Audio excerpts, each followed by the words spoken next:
Hello and Namaste friends. As those of you who have watched the introductory video will recall, I am Neti and Aham Brahmasmi. I live in North America and I started the Living Sanatana Dharma series to share what I learned about Sanatana Dharma and how I live by its concepts and values. I find that these concepts and values are very helpful to keep me on a steady course through the ups and downs of life. My hope is that in one or more of those recordings you will find ideas or concepts from Sanatana Dharma that you can apply in your lives too. We all aim to lead happy lives. I found the secret of everlasting bliss by applying the teachings of Sanatana Dharma in my life. I hope that you do too. Today I would like to talk about how symbols are helpful in Sanatana Dharma to assist our efforts for material well-being and spiritual progress. Chapter 12, verse 5 of the Bhagavad Gita refers to this as follows. Those whose minds seek the unmanifest, ultimate form of God can find spiritual progress hard. So practitioners of Bhakti Yoga, or the path of devotional love for God in particular, therefore find symbols useful to anchor their minds and hearts as they connect to the Supreme.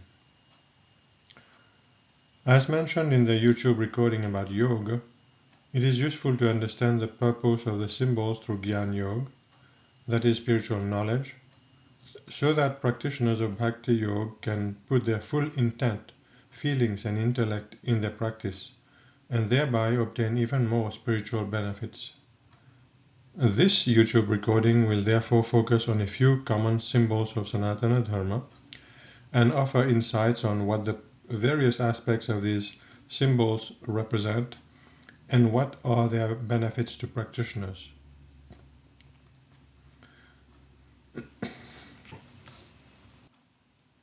Sanatana Dharma practitioners use a variety of means to assist in their spiritual practice and progress. These include murtis, that is, statues of various deities, big and small, placed in temples or in their prayer area at home, or other reminders of spiritual auspiciousness like the Om and the Swastika that they can place on their persons in the form of jewelry or in their cars, for example. Bhakti yogis also travel long distances and congregate together at pilgrimage sites on certain dates, which they feel enhances their sense of connection with the Supreme as they express their devotional love. Religious festivals are also a way to channel devotion, to connect with the Supreme, including through rituals that symbolize the practitioner's desire to unite with the Supreme. One aspect of symbolism in the Bhakti Yoga path of Sanatana Dharma is the large number of deities. Followers of Sanatana Dharma may have heard these questions directly or indirectly. How many gods do you have? Do you have a favorite god?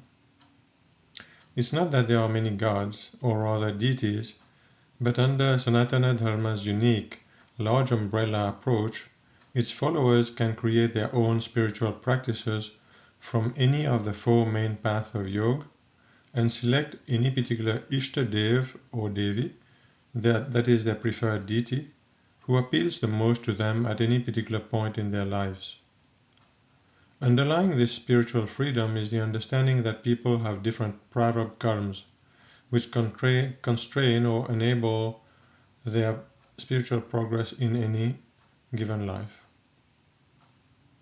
So Sanatana Dharma enabled the development and coexistence of a multitude of deities, each of which were attributed specific divine qualities to which their devotees were most attracted to, and which they aspired to enhance in their own lives. For example, those who sought Artha, that is more wealth in their lives, might be inclined to worship Kubera, the deity who represents wealth, and Lakshmi, who represents well-being, prosperity, and generosity. Indeed, Sanatana Dharma followers know that the one and only God is everything, so they feel entitled to select the aspects of divinity that most resonates with their spiritual and material goals at any point in their lives. When devotees offer prayers to a specific deity whose qualities and attributes they are attracted to, it is as if they aspire to acquire similar qualities. For example, if their devotion is directed towards Hanuman, it is likely that they would also like to be as devoted to God and to serve God as Hanuman did. Let us now look at a few examples of how symbolism is found in Sanatana Dharma, so that we can understand the purpose of these symbols and as a result put all the intent possible in our spiritual practices. The Om symbol is ubiquitous across Sanatana Dharma. Followers always begin their spiritual practices with that sound. For them, the sound Om opens up the desired channel of communication with the Supreme. The dot at the top of the Om symbol represents the Supreme, with whom practitioners seek to be united permanently. We are represented by the three larger curves, which represent all our possible states of being, that is, awake, dreaming, and sleeping. The curve just underneath the dot represents Maya, that is, our illusions and delusions, which create obstacles between us and the Supreme. So the various elements of the Om symbol are meant to remind practitioners of who we are, where we want to go spiritually, and what could slow our progress. By being aware of this, we can use the Om symbol to help us focus on avoiding Maya and attaining permanent union with the Supreme, that is moksha. The swastika has been used in Bharat, that is India, for several millennia as a symbol of auspiciousness, both spiritual and material. Derived from su, which means auspicious, asti to be, and tikaha symbol in Sanskrit, it is meant to remind followers of Sanatana Dharma of the importance of material well-being and spiritual practice. It is mentioned in the most ancient of Sanatana Dharma scriptures, such as the Rig Veda, and was inscribed on many ancient artifacts. Like the Om symbol, it is extensively used by practitioners of Sanatana Dharma, hopefully to remind themselves of several matters of spiritual and material importance. As a symbol, its shape reminds practitioners of the four Vedas, Rig Veda, Samveda, Yajurveda, Atharva Veda, which are the oldest scriptures of Sanatana Dharma. The four aims of life, Dharma, Artha, Kama, and Moksha, that is righteous living, material prosperity, enjoyment of life, and spiritual practice and liberation. And the four stages of human life, Brahmacharya, Grihastha, Vanprastha, and Sannyas. The four yugs or eras, Satya, Treta, Dwapar, Kali, and the four directions, north, south, east, and west. Being a symbol of auspiciousness and prosperity, it is associated with deities like Ganesha, overcoming obstacles, and Lakshmi, well-being and prosperity. So drawn on doors, books, and wedding invitations, particularly during Deepavali and other auspicious occasions, it is meant to remind followers of Sanatana Dharma that they should always be prepared to take appropriate actions in alignment with the values of Sanatana Dharma to overcome obstacles and ensure well-being, prosperity for themselves, their close ones, and all beings in general. As I mentioned, symbolism is used extensively in Sanatana Dharma to assist those who need spiritual aids to progress towards moksha. One of these symbols is the tilak. It is a temporary mark drawn on the forehead, especially on occasions linked to spiritual practice. Literally, it means a dot shaped like a sesame seed, tila in Sanskrit. Generally, the tilak represents a third eye, which reminds us that in order to progress spiritually to moksha, we need to transcend the material world, which we perceive through our two eyes. So the tilak is marked in between the two eyebrows, and this location also coincides with the Ajna chakra, or the sixth energy center, which represents intuition, perception, and inner wisdom. It represents the bridge between logic and spiritual insight. helping to develop clarity, imagination, and mental focus. One popular tilak is in the form of 3 horizontal lines, intersected by a third eye. The 3 lines represent the 3 guns, or basic qualities, which were discussed in another recording. As a reminder, these are tamas, the mode of ignorance, rajas, the mode of passion, and sattva, the mode of purity. The third eye, drawn in the middle, represents our goal, to see beyond those 3 guns associated with material creation, leaving behind maya, our illusory perspectives, that is attaining moksha, to realize our oneness with the Supreme, and enjoy the bliss that comes with that, Sat Chit Anand. Pranam is a common gesture in Sanatana Dharma. It is used to greet others generally, and in doing so, we are also saluting the Supreme Being who is in everyone, including the person we are greeting. Followers of Sanatana Dharma often seek the blessing of their elders, especially their parents and grandparents, as well as gurus, that is, spiritual guides, as they progress along their journeys towards material well-being and spiritual enlightenment. When seeking the blessing of an elder or spiritually advanced person, a pranam also gives us an opportunity to subdue our ego and arrogance by humbling ourselves in front of the person whose blessing we are seeking.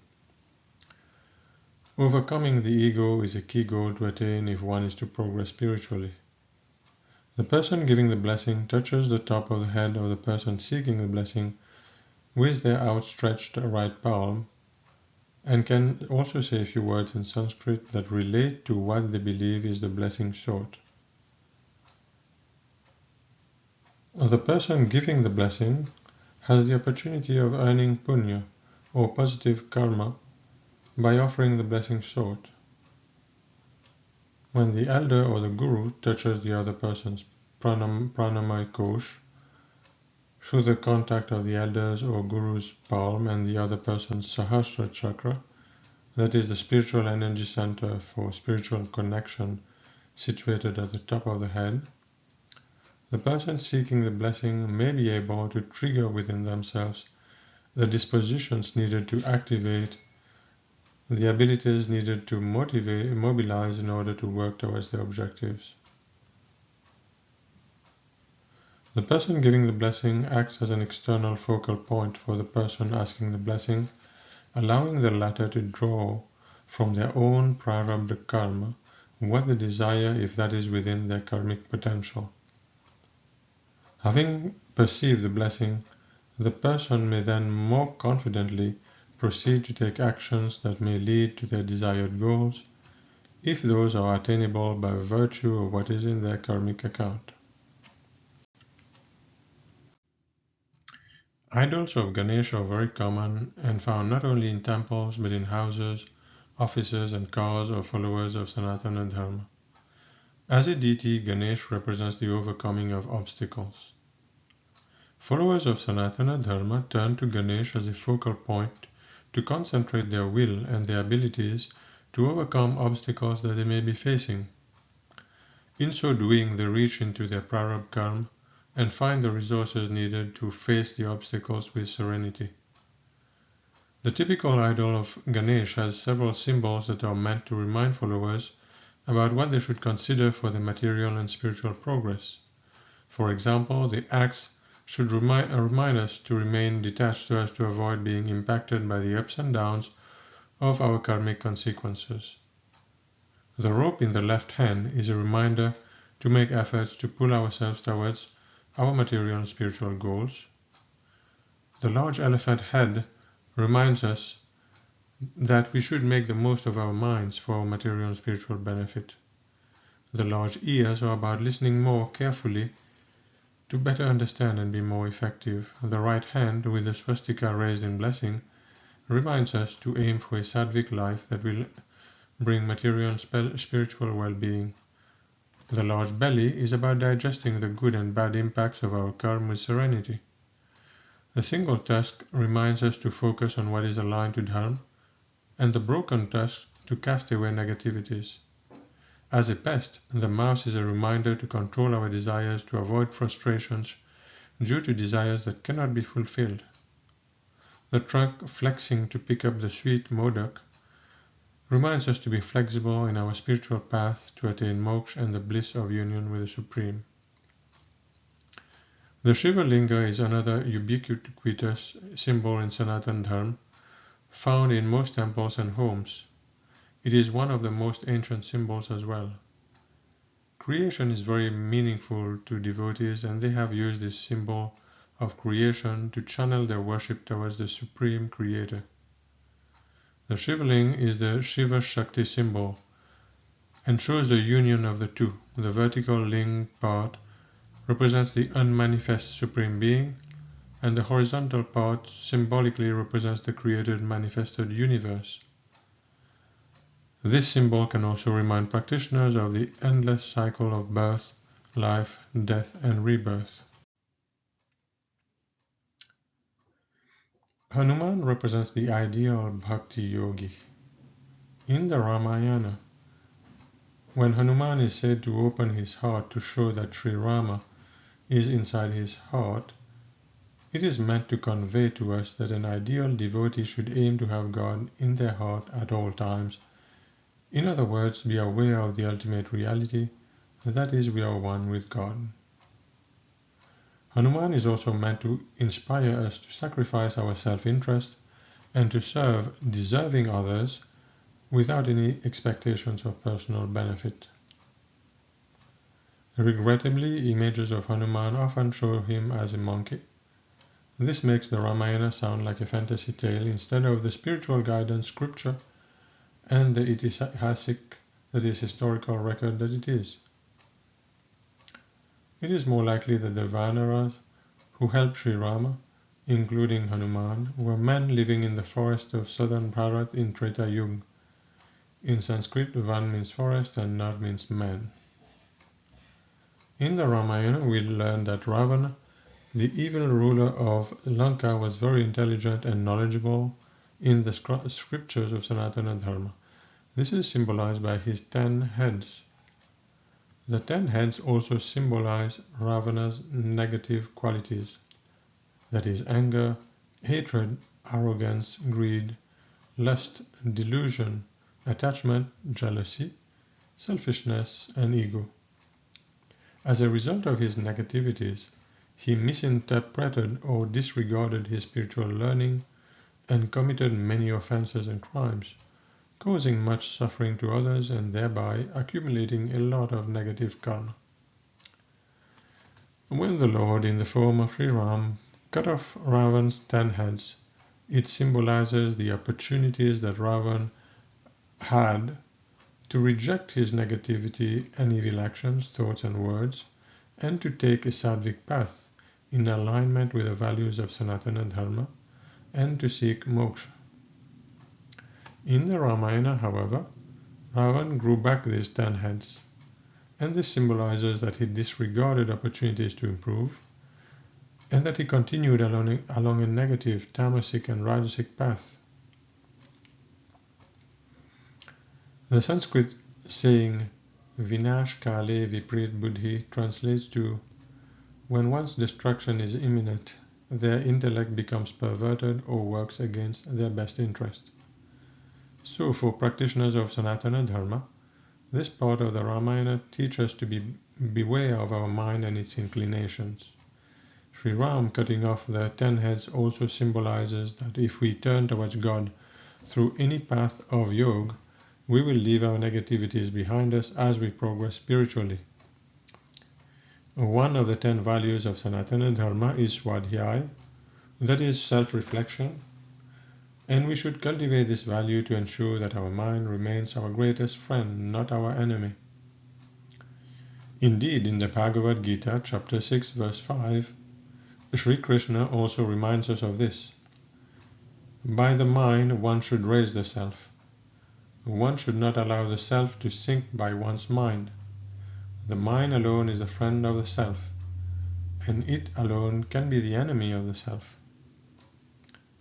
Dussehra is a festival that also presents a symbolical opportunity for practitioners of Sanatana Dharma to remember to work to eliminate negative tendencies and to progress spiritually. One question that Bhakti Yoga practitioners have is how elaborate should their prayers be, whether in a temple or at home. Elaborate rituals, which are essentially symbolical, can be overwhelming and distract from the purpose of becoming one with the Supreme by channeling devotional love towards God. In the Bhagavad Gita, chapter 9, verse 26, Sri Krishna indicates that the practice of Bhakti Yoga can be straightforward.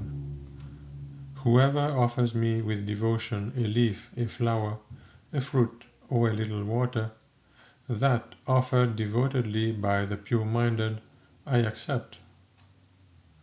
So in Sanatana Dharma, rituals are not mandatory, but rather recommendations that devotees can undertake to the extent of their abilities. Another well-known shlok also makes this point and is often chanted towards the end of prayers. It also serves to remind us to control our ego and destroy any arrogance, as these are impediments to spiritual progress.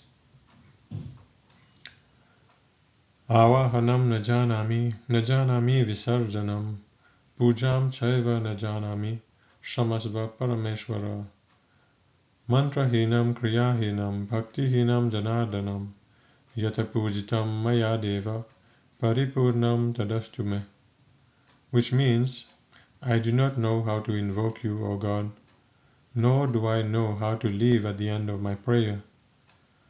I do not know how to worship you, O God, so please forgive me. Without the knowledge of mantras, without the performance of rituals, and without devotion, O God, whatever I've been able to do to worship you, O God, please accept it. In other words, our devotion and our spiritual progress using Bhakti Yoga paths such as prayers using murtis or idols and detailed rituals are not measured by the quantity or completeness, but by the intensity and sustainability of our devotion.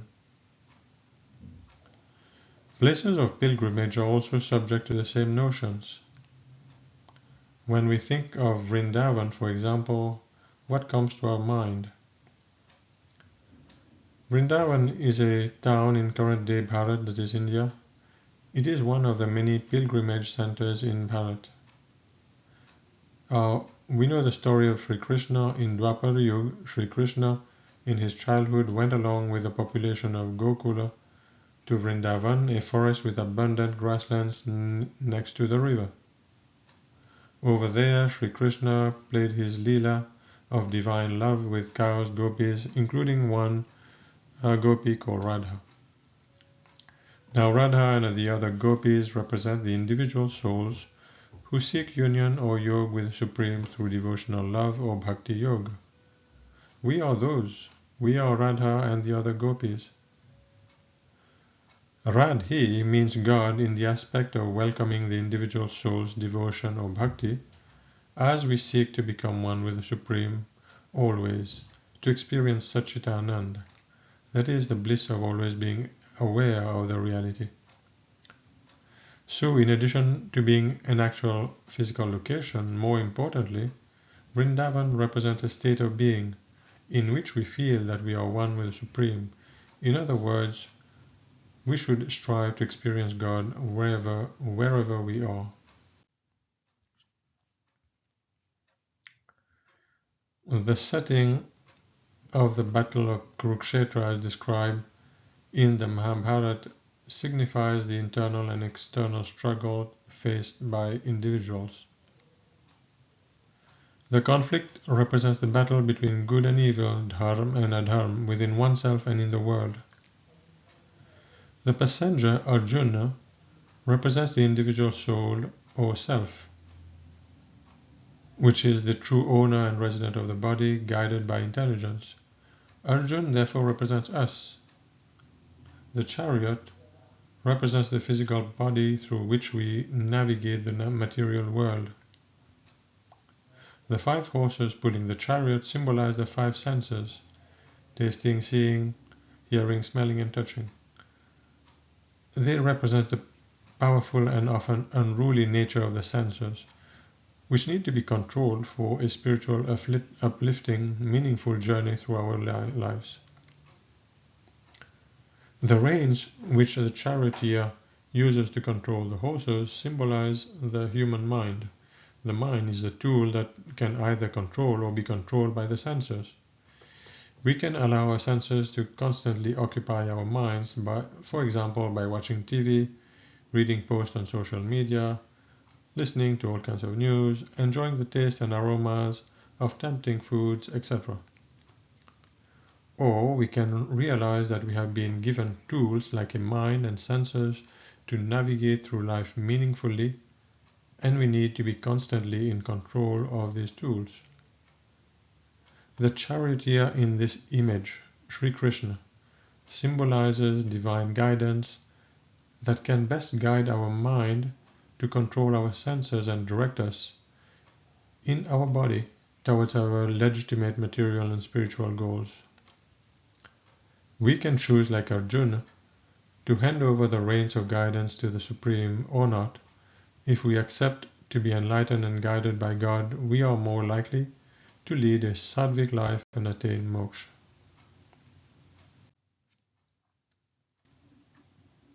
This brings me to the end of what I wanted to share with you through this recording about how symbols can be helpful to us as we make efforts to improve our material and spiritual life. In summary, as a dharmic path, Sanatana Dharma has always supported a diversity of approaches for sattvic living in alignment with the values of Sanatana Dharma as we strive to attain moksha. The understanding of the meaning of symbols under Sanatana Dharma is important as part of the practice of Jnana Yoga, as a foundation for any of the other paths of yoga as well. People are, of course, free to exercise their freedom and to live their lives in the way they want to, and be prepared to reap the consequences of their kriyaman karma, that is, the results of their decisions and actions. I hope this was a good use of your time. If you have any questions or suggestions for topics related to Sanatana Dharma that you would like me to address, you can email those to me, and if I can address those, I will. Also, if you find these recordings useful, please share the link to this channel with others who might be interested. And yes, please subscribe to the channel and like the videos you like. Thank you for your attention. Om Shanti Shanti Shanti.